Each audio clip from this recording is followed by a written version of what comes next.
मेरा नाम रश्मिकाबेन है। मुझे पैरों में बहुत दिक्कत थी।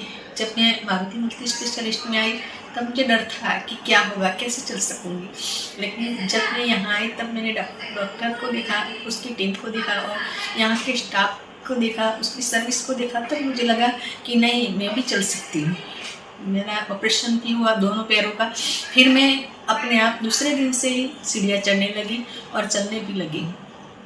Maruti multi specialist is the best service. Hospital भी बहुत बेस्ट है।